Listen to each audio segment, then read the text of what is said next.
헌재 구인 체제 완성되나 오늘 마은혁 미임명 판단.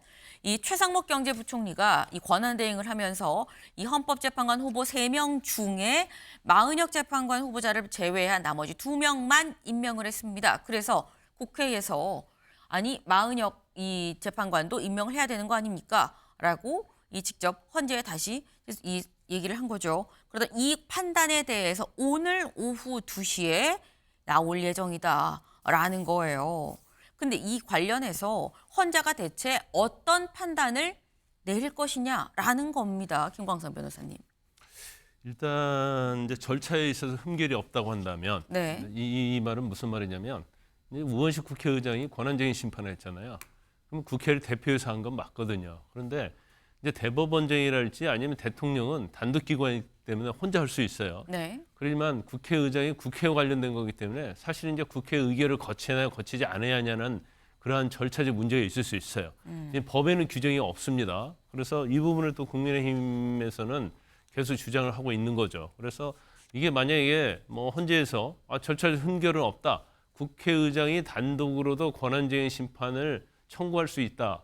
이러면 이제 그다음에 이제 실체적인 판단으로 넘어가거든요. 네. 그러면 아마 뭐 유헌이라는 판단을 내릴 가능성이 크다 이렇게 봐요. 왜냐하면 이전에 선례도 2014년도에 네. 국회가 헌법재판관을 추천하지 않을 때도 그때도 또 유헌이라는 판결이 있었기 때문에 선례도 있고요. 이제 그렇지만 이제 약간은 이런 어떤 문제점이 있죠. 왜냐하면 첫째는 뭐냐면 지금이 그때와 좀 다른 점은 이제 대통령에 대한 탄핵이단 말이에요. 그래서 사실은 민주당이나 국민의힘이냐 대통령이 임명한 재판관이 아니냐에 따라서 탄핵 결과가 좀 달라질 수 있는 상황이 되고 네. 그런데 헌법재판소에서 임명해야 한다, 유헌이다 이렇게 내려버리면 이제 셀프로 임명하는 게 아니냐 이런 그런 문제가 있을 수 있고 그다음에 우리가 이제 계속적으로 얘기했지만 특히 이제 여당이랄지 보수층에서 문제 삼고 있는 마은혁 재판관에 대한 네. 어떤 이전의 이력 특히 뭐 인민노련이랄지 이런 뭐 지혜혁명 그쪽에 관여했다랄지 아니면 뭐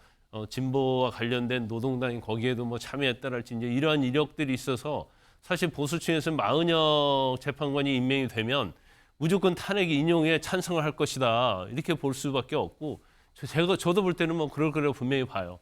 이제 그렇게 됐을 때 만약에 인용이 되면 이거에 정당성이 있느냐 이제 이런 문제가 있어요. 그래서 이게 단순히 유언이냐 아니냐 이 문제가 아니고 네. 결국 탄핵의 어떤 결정이 되면 여기에 불복할 수 있는 그런 명분 이런 것들이 다 결합이 돼 있어 이게 그냥 단순히 끝날 문제는 아니다 이렇게 봅니다. 네. 그러니까 지금 말씀은 절차상 흠결이 있느냐 없느냐부터 사실 따져봐야 된다라는 게 국민의힘의 입장인 거고 여기에서 문제가 없다 그러면 그 다음에 이 본론으로 들어가서 좀 들여다보게 되지 않겠느냐.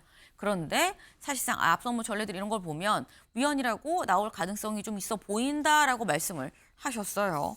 그 위헌이라고 나온다는 얘기, 이 얘기인즉슨 임명을 해야 됩니다라고 나올 것 같다라는 말씀인 건데 관련해서 기재부에선 그럼 어떻게 지금 전망하고 있으십니까? 라는 얘기에 뭐라고 했느냐. 선고가 나오면 필요시 법무부, 법제처 등과 논의를 해서 의견 수렴이 필요하면 해당 절차도 진행을 할 겁니다. 선고가 일단 나고 난 다음에 법제처 법무부랑 논의를 할 겁니다라고 지금 얘기를 했어요. 근데 그러면 사실상 기재부가 뭐 헌재 판단에 뭐 판단이 어떻게 나오든 거기 따르겠습니다가 아니라 결과가 나오면 선고가 나오면 논의를 좀 해보겠습니다. 법적으로 좀 논의를 해보겠습니다. 라는 얘기는 이건 김광선 변호사님. 네. 따르지 않을 수도 있다라는 건가라는 생각이 들고 따르지 않을 수 있는 겁니까? 일단 헌법재판소에는 피청구인은 따르도록 돼 있어요. 네. 따로 돼 있는데 따르지 않을 때 어떻게 한다는 조항이 없어요. 네. 그래서 헌법재판소법에 의하면은 임명을 하는 게 맞죠. 그런데 지금 수렴을 하겠다는 거잖아요. 그것은 바로 임명하지 않고 시간을 좀 두고 보겠다는 취지이기 때문에 또 여기에 대한 처벌 기준 같은 건 없지만 또 직무유기로 또 고발당할 수 있는 여지는 있습니다. 네. 이게 지금 처벌 조항은 없지만 따르긴 해야 되는데 만약에 안 따르면 직무유기로 고발될 수도 있다라는 말씀을 하셨어요. 근데 사실 만약에 이걸 따르지 않는다고 한다면 선고가 났는데 따르지 않는다고 한다면 그럼 김수민 의원님 민주당 입장에선 계속 최상목 대행 우리가 지켜보고 있어요 라고 계속 수차례 시그널을 보냈거든요.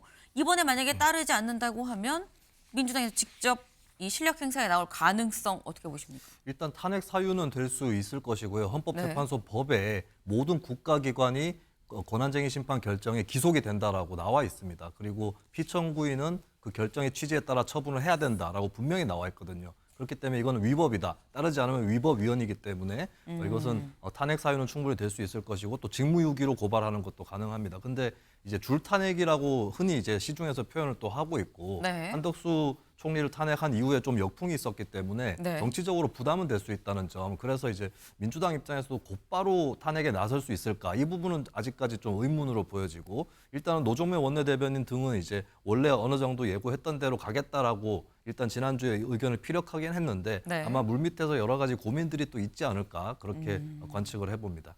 민주당이 탄핵 카드를 뽑을 수는 있지만 뽑은 카드를 내려놓을지까지는 상당한 고민이 있을 거다라는 말씀을 하셨어요.